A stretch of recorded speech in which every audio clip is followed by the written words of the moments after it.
la FRCA, le conseil départemental, le syndicat du sucre, le CIRAD, vous présente Terre d'ici.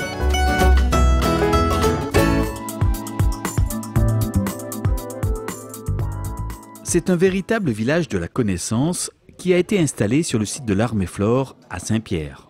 Récemment, durant 2 jours, les professionnels du monde agricole se sont retrouvés pour partager et s'informer sur les innovations et les dernières avancées techniques réalisées dans les divers domaines de la production végétale. Par exemple, tout à l'heure, on a vu la planteuse d'ananas. On a encore un atelier sur la présentation de la pollinisation avec la mouche charbon ou encore des conduites plus agroécologiques parce qu'on voit bien aujourd'hui avec des nouveaux insectes, des nouvelles maladies qui arrivent sur notre territoire chaque année, mais il s'agit qu'on s'adapte et on va vers un tournant de l'agriculture qui est beaucoup plus agroécologique. On n'a plus de molécules chimiques et des journées comme aujourd'hui sont importantes pour transférer. Montrer à l'agriculteur qu'on travaille pour lui, montrer aussi qu'il nous fasse connaître ses soucis, ses difficultés de production et qu'on puisse apporter un début de solution à toutes les problématiques qu'il rencontre. Exemple avec Bactrocera dorsalis, une nouvelle mouche des fruits virulente. Récemment, les chercheurs du CIRAD ont répertorié toutes les espèces de fruits touchés par cet insecte piqueur et la liste est longue. Par rapport aux autres mouches qui étaient déjà présentes à La Réunion, Bactrocera dorsalis, donc la mouche orientale des fruits, on la retrouve sur une large gamme de plantes hôtes, donc sur énormément d'espèces de fruits, beaucoup plus que les autres mouches déjà présentes à La Réunion. Et de plus, elle peut piquer de façon très importante des fruits tels que la mangue. On peut retrouver parfois plus de 100 pupes dans une seule mangue. D'où la nécessité pour les agriculteurs de lutter sans répit contre la mouche ravageuse. Un combat mené sur tous les fronts en utilisant notamment un augmentorium présenté ici en modèle réduit. Alors l'augmentorium, c'est un outil de prophylaxie pour gérer les populations de mouches des fruits. Donc au fait, naturellement dans la nature, il y a des parasitoïdes qui parasitent les mouches des fruits. Donc en mettant les fruits piqués dans une enceinte fermée, les larves vont continuer à se développer, que ce soit les larves de mouches des fruits ou les larves du parasitoïde, vont se développer dans la structure.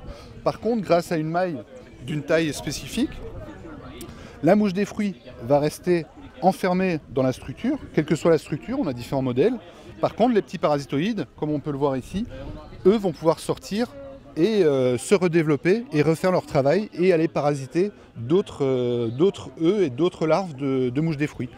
Et en faisant ça, donc en éliminant dès le départ son inoculum, donc sa quantité de mouches des fruits présente sur la parcelle, on arrive vraiment à baisser à un niveau acceptable et en limitant vraiment les dégâts sur les cultures. Autre solution de lutte alternative contre notre ravageur, en l'occurrence le boraire de la canne à sucre. La Chambre d'agriculture présente ici l'Erianthus, une plante qui piège les chenilles de ce papillon dévoreur de la canne. Effectivement, le papillon va pondre sur les feuilles d'Erianthus et la chenille va se développer et piquer l'Erianthus au lieu de la canne à sucre. Et il ne va pas pouvoir terminer son cycle. Donc on va casser le cycle du boraire qui va mourir dans l'Erianthus. Le principe, c'est de planter cet Erianthus en bordure des champs de canne, de manière à faire une barrière protectrice. Exactement, donc le principe c'est bien ça, c'est de planter l'Erianthus au bord de la parcelle, en bordure de parcelle. Le papillon va être attiré plus par l'Erianthus que la canne à sucre. La molécule de l'Erianthus va être plus attractive pour lui.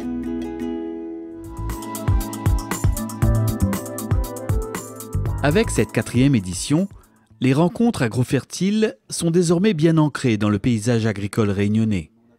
Une opération qui d'année en année connaît un succès grandissant et qui répond à une demande des agriculteurs et des professionnels du secteur.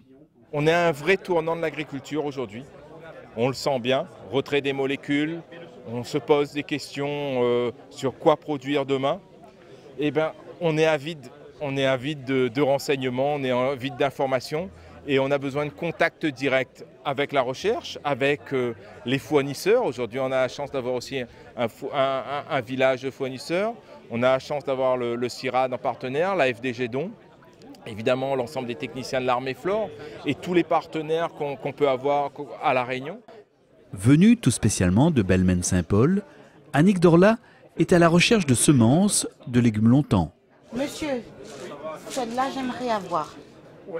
Ça c'est un denrée les plus rares que je connaisse. Ouais, mais tu connais mon informatique, moi les très doué. C'est le haricot kilomètre. Exact, ouais.